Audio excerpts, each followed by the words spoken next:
Salut mes petits oligarques médiacrates, le dimanche 24 septembre, hier, le Sénat a été renouvelé de moitié. Alors, qu'est-ce qui va se passer? Qu'est-ce qui va changer? On fait le point tout de suite.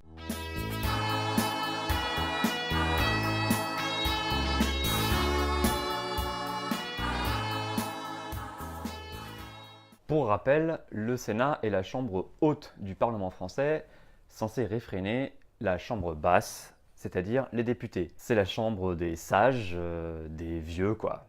Elle représente les territoires, c'est-à-dire surtout la campagne. Les sénateurs sont élus au suffrage indirect, c'est-à-dire par des grands électeurs issus des élus locaux, tous les 6 ans. Tous les 3 ans, la moitié est renouvelée. En 2017, ce sont les élus des départements numérotés de 37 à 66, plus l'Île-de-France et une partie de l'Outre-mer, Guadeloupe, Martinique, Réunion, Saint-Pierre-et-Miquelon, Nouvelle-Calédonie et Mayotte, sans oublier la moitié des 12 sénateurs des Français de l'étranger. Qui a gagné?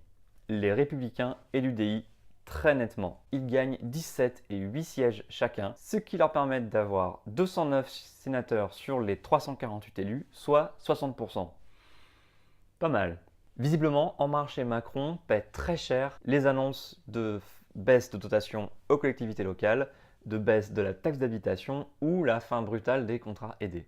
Car toutes ces annonces touchent directement le socle électoral des sénateurs, c'est-à-dire les élus locaux.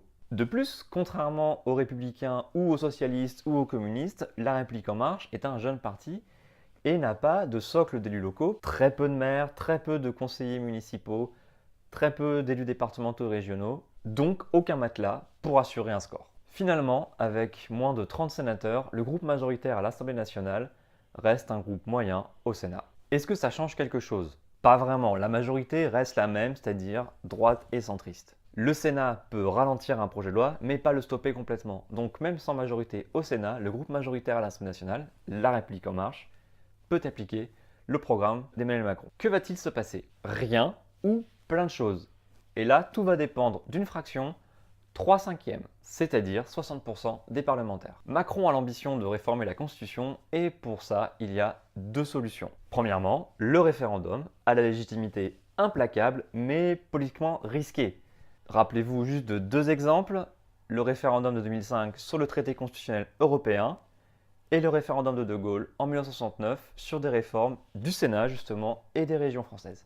Deuxième solution, le vote du Congrès, c'est-à-dire le Sénat plus l'Assemblée nationale, où il faut réunir 3/5 des parlementaires. Existe-t-il une majorité des 3/5 au Congrès? C'est là la seule question qui vaut. Attention, là, il va y avoir beaucoup de chiffres. Rien qu'avec les élus de La République En Marche et de ses alliés du MoDem, Emmanuel Macron peut compter sur 376 élus au Congrès, soit 40%. Il reste à trouver 176 élus parmi les autres groupes.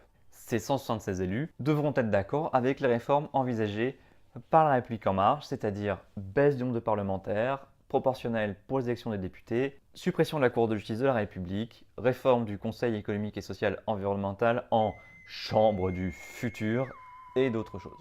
Si ces alliés sont introuvables, Macron devra soit faire le pari risqué d'un référendum, donc d'un vote populaire, ou acter son échec. Bon, moi j'espère qu'on les trouvera ces élus parce que la 5ème République elle est grippée et même si cette réforme n'est pas la 6ème République de nos rêves, rien que l'introduction de la proportionnelle pour l'élection des députés, pas 20 députés, au moins 100 comme le propose François de Rugy, serait un bon premier pas. Ensuite, c'est aux députés de se saisir de leur pouvoir pour faire les lois et contrôler l'exécutif. Ils en ont déjà plein, à eux de les prendre. Voilà, c'est terminé pour cette rapide vidéo sur le vif. Si ça vous a plu, le pouce bleu, le partage. Si vous aimez le Sénat, dites-le dans les commentaires. Si vous n'aimez pas le Sénat, dites-le dans les commentaires. Et à bientôt pour une vidéo. Ciao.